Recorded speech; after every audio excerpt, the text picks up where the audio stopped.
말씀은 시편 126편 1절에서 6절 교독하겠습니다. 시편 126편 1절에서 6절 교독하겠습니다. 시편 126편 1절. 여호와께서 시온의 포로를 돌려 보내실 때에 우리는 꿈꾸는 것 같았도다.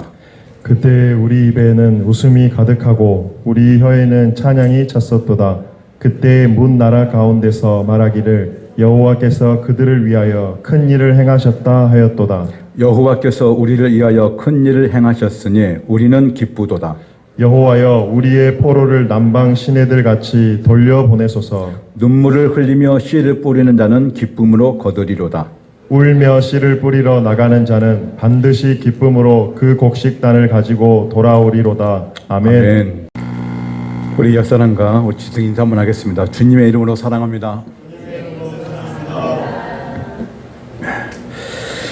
여러분, 방금 본 영상은요, 중국에서 실제 있었던 사건이고 지금도 그 일을 하고 있습니다. 수많은 사람들이 이곳에 와서 많은 열매를 맺는 것을 보면서, 그리고 값진 그 열매를 결과치를 보면서 많은 사람들이 이제 감동을 하는 것을 볼 수 있습니다. 이 영상 벌써 20년 전에 있었던 영상인데 지금은 엄청나게 최근 들어서 KBS에서 사진 찍었는데 어마어마한 풀을 갖췄습니다. 중국 모호라 사막에 씨와 나무를 심을 수 없는 모래 사막에 한 여인은 시집을 와서 이곳에서 사는 것이라고는 씨를 뿌리고 나무를 심는 것입니다. 소망도 희망도 없는 것 같은 척박한 모래 사막에 이 여인은 하루하루 반복된 생활을 합니다. 이 여인은 날마다 눈물의 골짜기였습니다.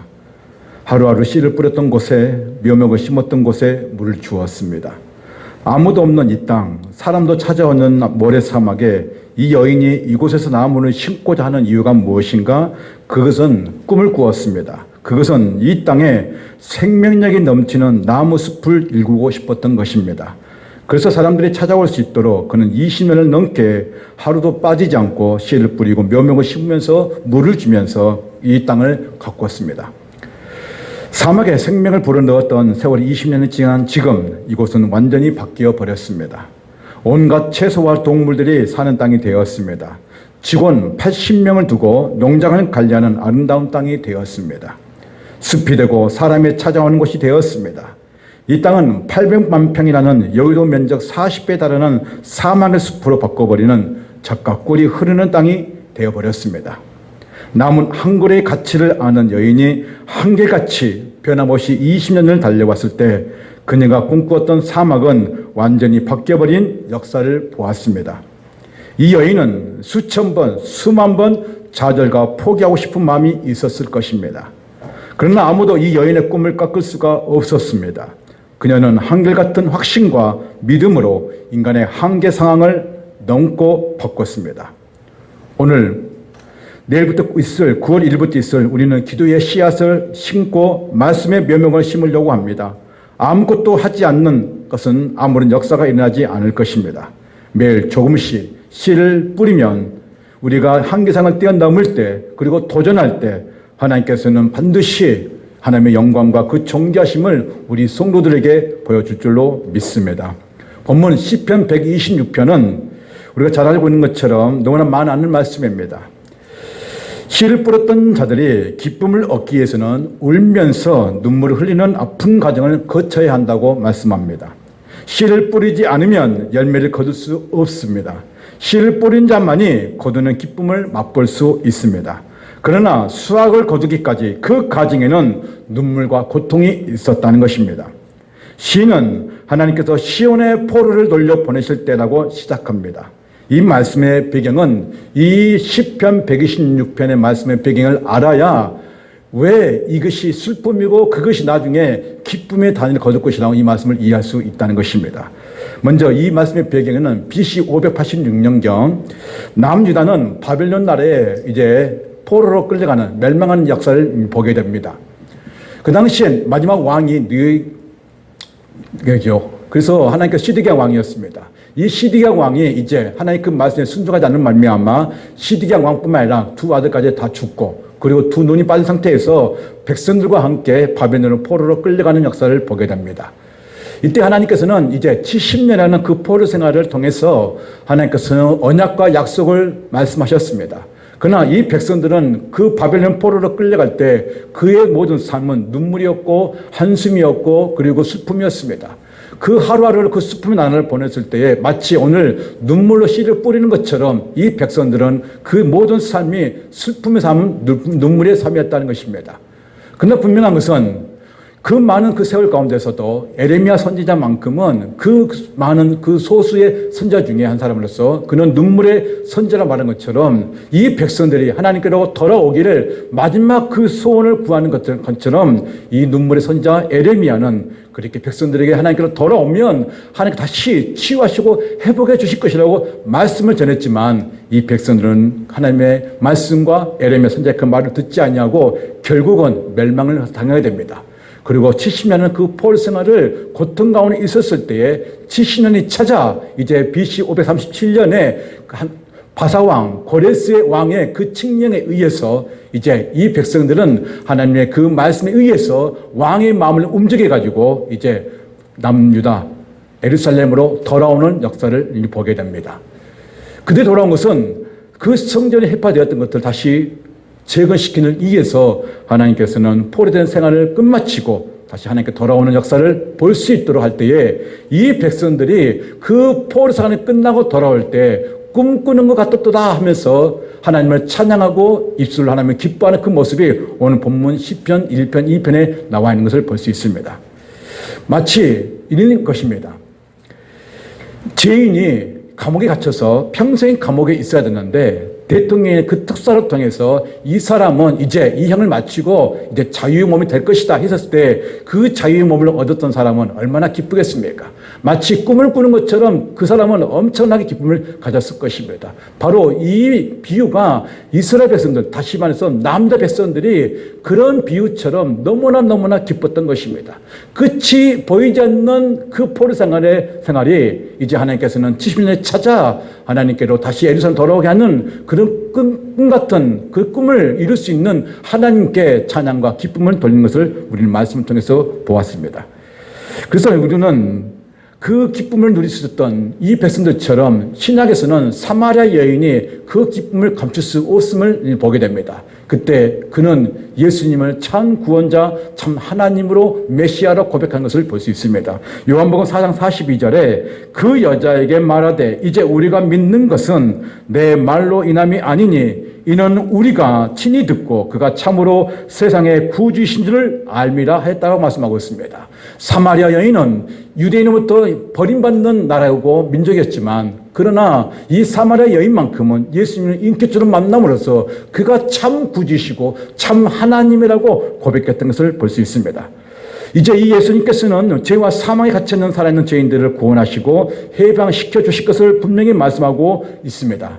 그래서 바울은 로마서 8장 1절 2절에 이렇게 말씀합니다. 로마서 8장 1절 2절에 그러므로 이제 그리스도 예수 안에 있는 자에게는 결코 정죄함이 없나니 이는 그리스도 예수 안에 있는 생명의 성령의 법이 죄와 사망의 법에서 너를 해방하였음이라고 말씀하고 있습니다. 죄인된 인간을 그 죄가 지배하고 결국 사막에 이르가는 율법이나 다른 세상의 법들이 성령께서 주시는 새로운 생명의 원리를 통해 누구든지 예수 그리스도를 나의 구원자로 믿는 사람들에게는 심판의 법에서 자유를 주고 해방시켜 주셨다는 것입니다. 그는 더 이상 속박을 받지 아니하고 그는 더 이상 그 자유의 몸을 얻었기 때문에 예전에 죄인된 몸으로 살아가는 존재가 아니라는 것입니다. 죄와 사망의 법에서 해방의 자유를 맛보는 것은 예수 그리스도 안에 있을 때입니다. 포로에서 해방되었던 남유다의 백성들이 기뻐하고 찬양할 수 있는 것은 그 억압에서 자유를 얻었기 때문입니다. 예수님께서는 오늘 예수 그리스도를 믿는 모든 사람들에게 죄책에서 자유를 주셨습니다.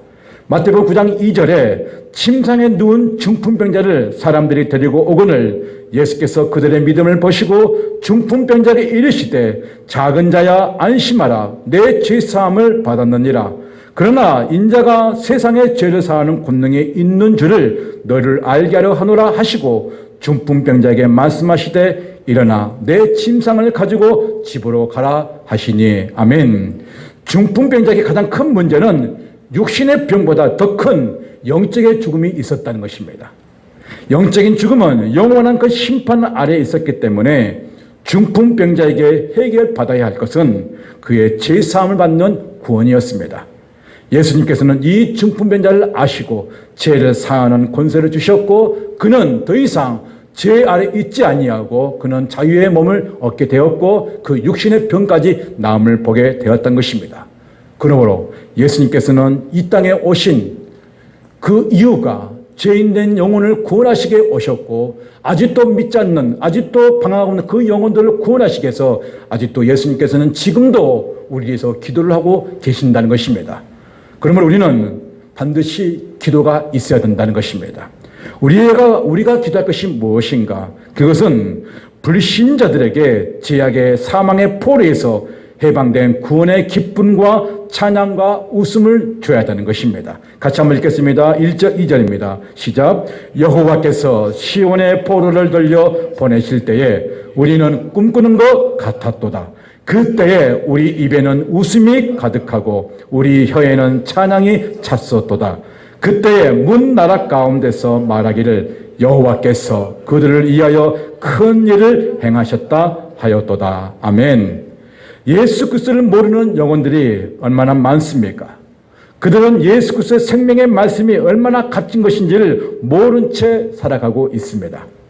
그들은 이 땅에서 유린당하고 있고 방황하고 있고 진리가 어딘지를 갈 바를 모른 채 살아가고 있다는 것입니다. 우리의 기도는 죄와 사망 안에 있는 자들을 예수 그리스도를 믿음으로 해방시켜 주어야 하는 것입니다. 그들 역시 예수님 때문에 구원의 선물을 하나님의 은혜를 받아야 할 영혼들임을 우리는 절대로 잊어서는 안 된다는 것입니다. 우리가 기도할 꿈은 주님의 교회와 성도를 통해 생명력 있는 숲을 만들 꿈을 꾸어야 한다는 것입니다. 다시 말해서 지금 이 자리에 비어있는 이곳을 생명력 있는 숲에 구원의 숲으로 만들어야 할 책임이 저와 여러분에게 있다는 것입니다.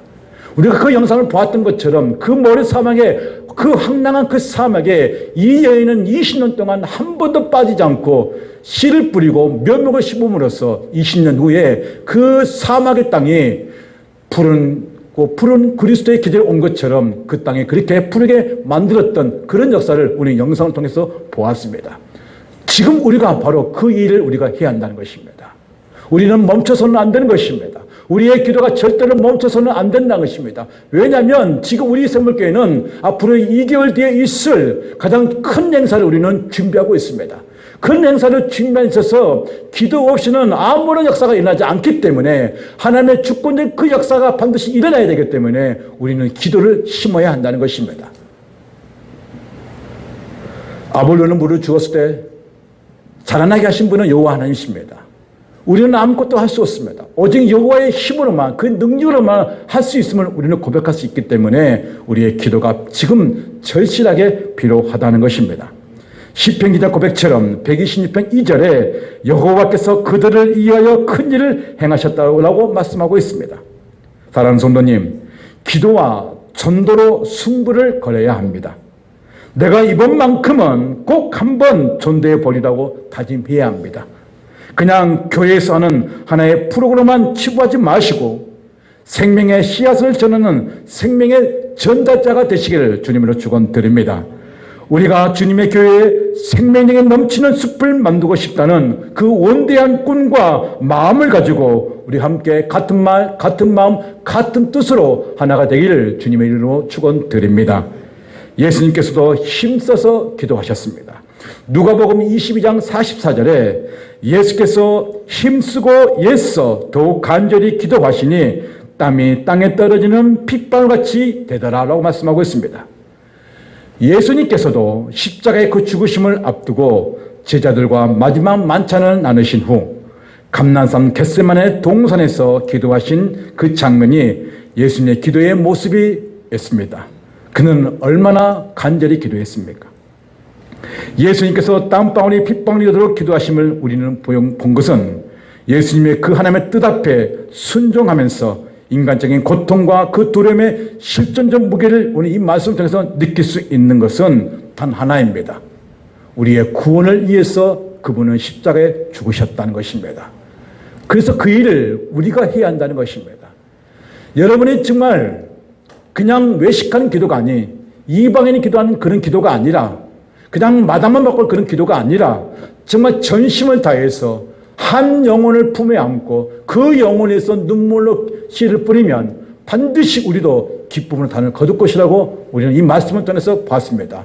이 말씀이 그대로 실현되고 실천되며 그리고 이루어질 줄로 믿습니다. 바울이 이렇게 고백하고 있습니다. 보라, 지금은 은혜 받을 만한 때요. 보라, 지금은 구원의 날이라고 말씀하고 있습니다. 이 구원을 받아야 할 영혼들을 위해 우리가 기도하고 은혜의 복음을 증거할 때라는 것입니다.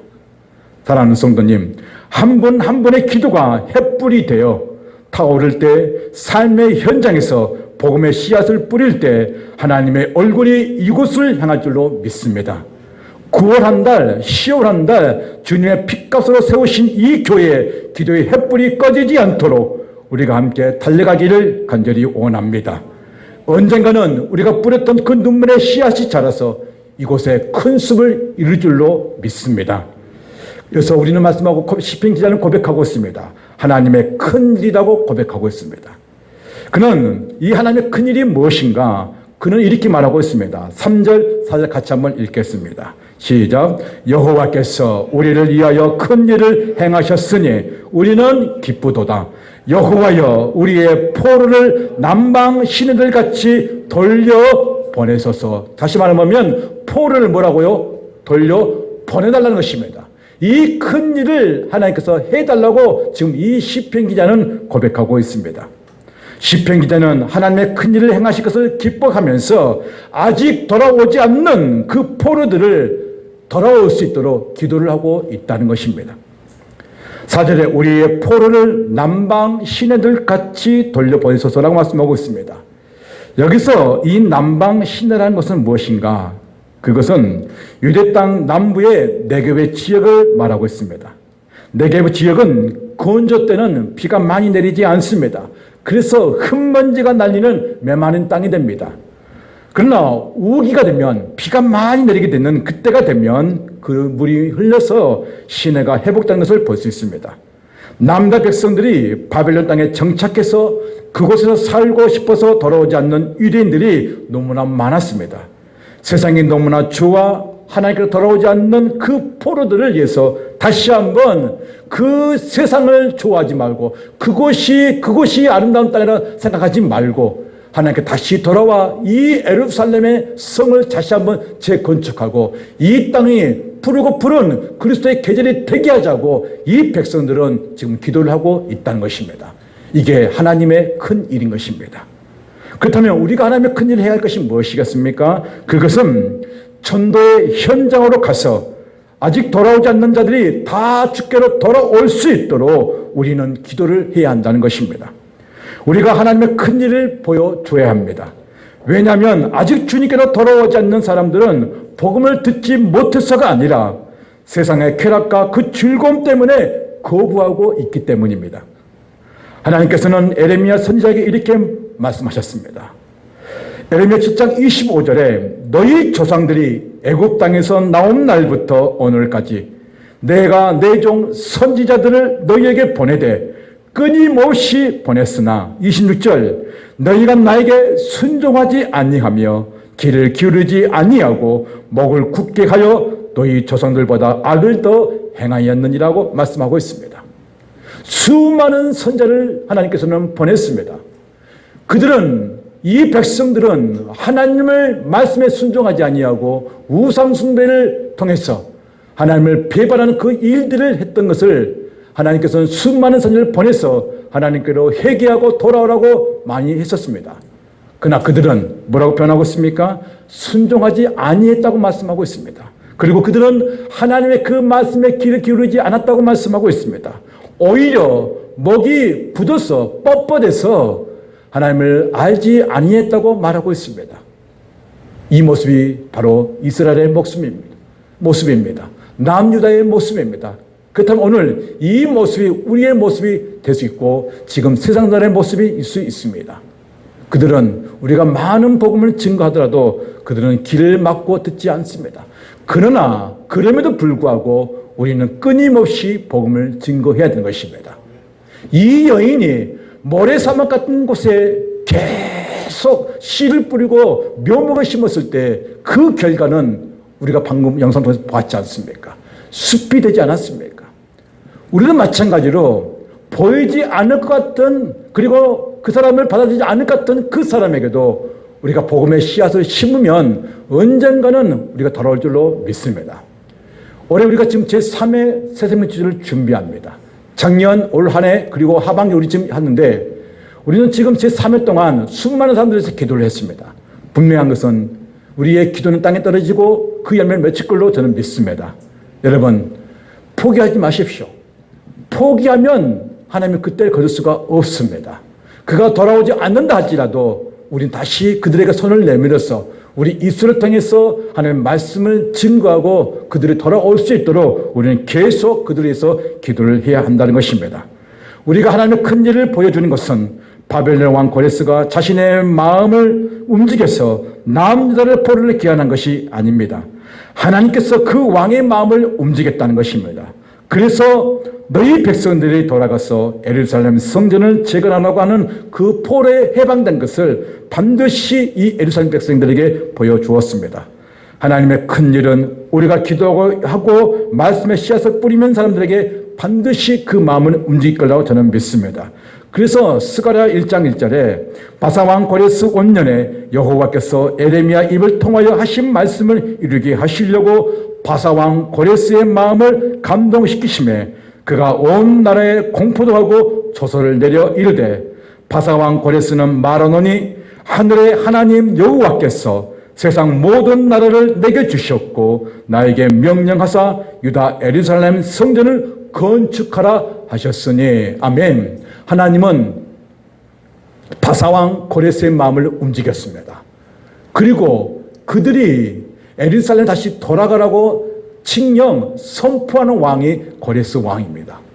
그는 가서 예루살렘 성전을 회복시키라고 재건하라고 하나님께서 그 마음을 움직였다는 것을 우리는 잘 알고 있습니다. 하나님께서 그의 완악한 마음을 부드럽게 하시고 마음을 감동시키셨습니다.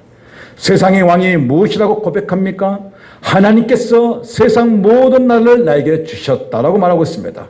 그 하나님의 그 명령에 따라 유다의 백성들은 예루살렘으로 가서 성전을 건축하라고 말하지 않습니까? 사람을 움직이게 하는 것은 하나님께서 하십니다. 그저 우리는 도구일 뿐입니다. 우리가 기도의 횃불을 높이 들 때 말씀의 불이 떨어지게 하사 우리의 가정과 일터와 민족의 치유와 회복이 일어날 줄로 믿습니다. 그날 주께로 돌아오는 역사를 우리는 반드시 우리의 눈으로 보게 될 줄로 믿습니다. 그러므로 오늘 우리는 우리의 마음이 어떤 마음이 되느냐?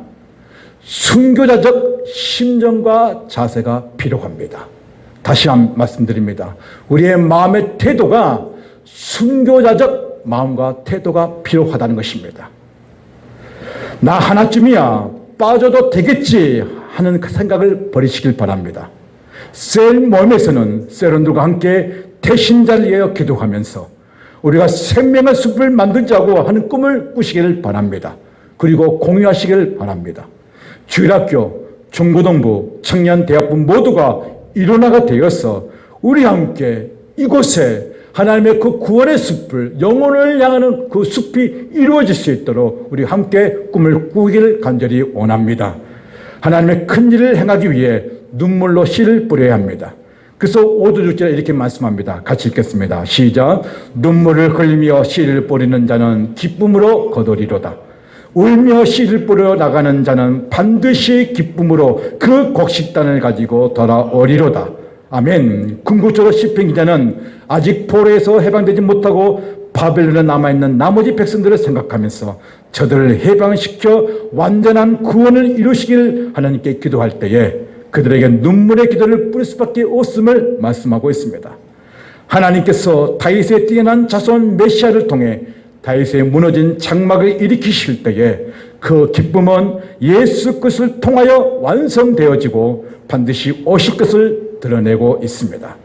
그러므로 아모스 9장 11절 15절에 그날에 내가 다윗의 무너진 장막을 일으키고 그것들의 틈을 막으며 그 허물어진 것을 일으켜서 옛적과 같이 세우고 15절 내가 그들의 땅에 심으리니 그들이 내가 준 땅에서 다시 뽑히지 아니하리라. 나 하나님 여호와의 말씀이니라. 아멘. 이 말씀 무슨 말씀입니까?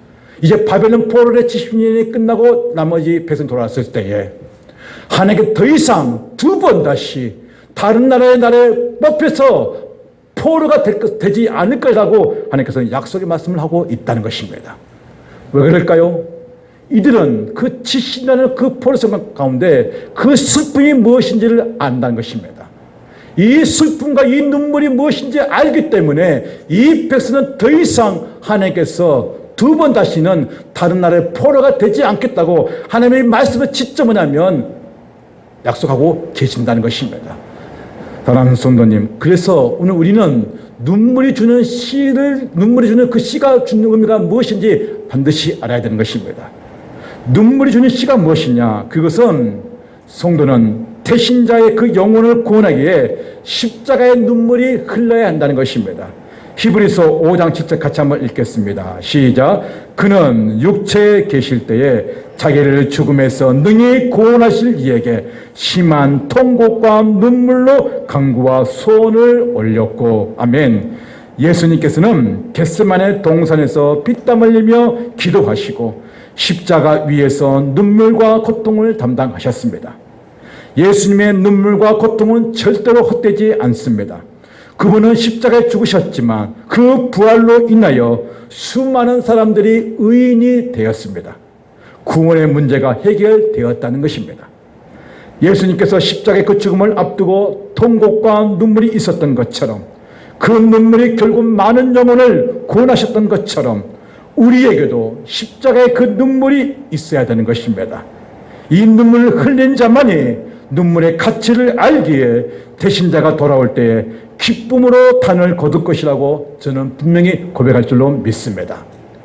두 번째입니다. 그 10분의 비의 눈물은 무엇이냐? 구원의 열매라는 것입니다. 요한복음 12장 24절 같이 한번 읽겠습니다. 시작. 내가 진실로 진실로 너희에게 이르노니 한 알의 밀이 땅에 떨어져 죽지 아니하면 한 알 그대로 있고 죽으면 많은 열매를 맺는지라. 아멘. 예수님께서 죽으심이 곡식이 되어 많은 사람을 살렸다고 말씀합니다. 우리의 눈물의 기도의 헌신은 구원의 열매를 맺는 결과를 보게 할 것입니다. 시편 기자는 기쁨으로 곡식단을 가지고 돌아오고 싶은가? 그러면 눈물을 흘리며 씨를 뿌리라고 말씀하고 있습니다. 눈물이 없이는 절대로 기쁨으로 곡식을 거둘 수 없다고 분명히 말씀하고 있습니다. 그래서 이 눈물의 기도의 씨는 순교자적 기도가 필요하다는 것입니다. 예수님께서는 피땀을 흘리시면서 십자가의 씨를 뿌리셨습니다. 그 결과 인류의 구원의 기쁨이라는 주소를 가져왔습니다. 그러므로 오늘 우리는 순교자적 눈물의 피의 호소가 지금 필요한 것입니다. 다시 한번 호소합니다. 여러분, 순교자적 그 기도가 우리에게 필요하다는 것입니다. 자, 보십시오. 계시록 6장 9절에서 11절에 순교자들이 여호와 하나님께, 성부 하나님께 호소를 합니다. 근데 그 호소자는 누구냐? 이 땅에서 복음을 증거하다가 순교했던 순교자들의 그 호소입니다. 같이 한번 읽겠습니다. 시작. 다섯째 인을 떼실 때에 내가 보니 하나님의 말씀과 그들이 가진 증거로 말미암아 죽임을 당한 영혼들이 제단 아래 있어 큰 소리로 불러 이르되 거룩하고 참되신 대주제여 땅에 거하는 자들을 심판하여 우리의 피를 갚아주시지 아니하시기를 어느 때까지 하시려 하나이까 하니 각각 그들에게 흰 두루마리를 주시며 이르시되 아직 잠시 동안 쉬되 그들의 동무의 종들과 형제들도 자기처럼 죽임을 당하여 그 수가 차기까지 하라 하시더라. 아멘. 요한계시록 6장에서는 다섯째 인을 뗍니다. 근데 그 인을 뗄 때 순교자들이 고난과 핍박 가운데서 그 순교했던 영혼들의 호소입니다. 순교자들이 하나님을 향하여 부르짖습니다. 하나님, 언제까지 우리의 피를 실현하지 아니하시나이까? 다시 말해서 갚아주시지 않겠습니까? 그 호소입니다. 이들의 이 부르짖음에 예수님께서 이렇게 말씀하십니다. 아직 이 땅에 순교자의 피를 흘릴 그 남은 자가 있다. 그 순교자의 피를 흘린 남은 자가 찰 때에 그때 내가 너희 그 호소를 들어주시겠다고 말씀하고 있는 것입니다. 사랑하는 성도님, 지금 우리 샘물교회는 순교자의 호소가 필요하다는 것입니다. 다시 말해서 순교자적 기도가 필요하다는 것입니다. 그냥 마당만 받고 외식하는 기도가 아니라 저 영혼이 구원받지 않으면 안 된다는 그런 탄원 목마름이 저와 여러분에게 있어야 된다는 것입니다. 이 호소, 순교자의 그 호소가 이 땅에서 부르짖을 때에 아직 남은 자가 있다는 거예요. 누가요? 순교자의 피를 흘릴 사람이 있다는 겁니다. 근데 그 사람들은 어떤 사람이냐? 흰옷을 입었다는 거예요. 그런데 사도 요한이 흰옷을 입은 사람들이 너무 많으니까 물어본 겁니다. 그때 그 24장로가 이 사도 요한에게 이렇게 말을 한 것을 볼 수 있습니다. 제가 읽겠습니다. 혹시 올라갔습니까? 말씀이? 자, 13절 같이 한번 읽어볼까요? 14절 시작. 장로 중 하나가 응답하여 나에게 이르되 이 흰옷 입은 자들이 누구며 또 어디서 왔느냐? 내가 말하기를 내 주여 당신이 아시나이다 하니 그가 나에게 이르되 이는 큰 환난에서 나오는 자들인데 어린 양의 피에 그 옷을 씻어 희게 하였느니라. 17절 이는 보좌 가운데 계신 어린 양이 그들의 목자가 되사 생명수 샘으로 인도하시고 하나님께서 그들의 눈에서 모든 눈물을 씻어 주실 것입니다. 아멘. 그 흰옷을 입은 사람이 누굽니까? 그들이 누굽니까? 이 땅에서 복음을 증거하다가 순건당한 사람들이 이 흰옷을 입었다고 말씀하고 있습니다. 그런데 뭐라고 말씀하고 있습니까? 그들이 그 천국에 있었을 때 그들의 모든 눈물을 씻어 주셨다고 말씀하고 있습니다. 사랑하는 성도님, 지금 우리가 아직도 방황하고 있고 갈 바를 모르는, 진리가 어딘지 모르는 그 영혼들을 위해서 순교자적 그 호소, 그 피의 호소처럼 우리가 간청하고 기도하고 그들의 복음을 증거할 때 때로 우리에게 핍박이 오고 수 있고 때로 우리에게 무시당할 수 있고 조롱당하는 일이 올 수 있다 할지라도 그게 바로 하나님이 지금 인정하고 있는 순교자라고 말하고 있다고 말씀하고 있습니다. 그들은 먼 훗날 흰옷을 입은 것처럼 하나님의 보좌 앞에 하나님과 함께 영원히 있을 것이라고 그들의 눈물을 닦아주실 것이라고 약속하셨습니다. 사랑하는 성도님, 저와 여러분이 우리 꿈을 꿔야 되는 것입니다. 저와 여러분이 해야 할 일이 무엇이냐? 다시 이곳에 구약의 숲을 이뤘던 것처럼 다시 이곳에 하나님의 그 푸르고 푸른 숲을 만드는 역사를 우리가 해야 할 줄로 믿습니다. 샘물교회는 한 영혼을 구원하는 새 생명 축제를 절대로 포기하지 않을 것입니다. 성도들의 눈물로 씨를 뿌리는 기도로 주님의 교회인 샘물교회를 세우겠습니다. 저는 구원을 외치고 있는 것이 아닙니다.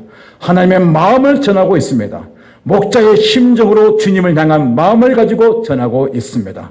이것은 목사 혼자만이 할 수 있는 것이 아닙니다. 우리가 하나님의 마음이 어디 있는지를 보고 뚜벅뚜벅 묵묵히 걸어가야 하는 것입니다. 샘물교회를 위하여 부흥을 꿈꾸었던 수많은 사람들이 있었습니다. 그들은 샘물교회가 참된 진리의 꽃을 피우고 생명 있는 숲이 되기를 기도했던 많은 숲이적 삶을 감당했던 샘물교회 성도들이 있었다는 것입니다. 그 역사의 현장에 저와 여러분이 간증의 주인공이 되시길 주님의 축원드립니다. 그러므로 9월, 10월 정교인 릴레이 기도회에 횃불이 타오르게 해야 하는 것입니다. 하나님께서는 영적 대각성의 꿈을 꾸었던 성도들의 기도와 눈물을 절대로 예면하지 않을 것입니다. 그러나 언제일지는 모르지만 우리는 계속 참된 진리의 말씀이 선포되고 생명력 있는 숲을 이루기 위해 우리는 멈춰서는 안 됩니다. 내일 9월 1일부터 10월 한 달까지, 10월 두 달까지 우리 교회 안에 하나님의 큰 일을 앞두고 기도의 씨앗을 심어야 합니다. 기도의 횃불을 세우고 말씀의 선포가 땅에 떨어질 때에 하나님께서는 울며 씨를 뿌린 자는 기쁨으로 단을 거두게 하실 것을 우리에게 보여주실 것입니다. 기도가 힘들 때 옆에서 세워주고 낙심되어 넘어질 때 서로가 일으켜 세워지는 교회와 성도 되시기를 주님은 원합니다. 한 주간 내가 전도할 태신자를 마음에 품고 기도하면서 눈물의 씨앗을 심는 한 주간 되시길 주님의 이름으로 축원드립니다.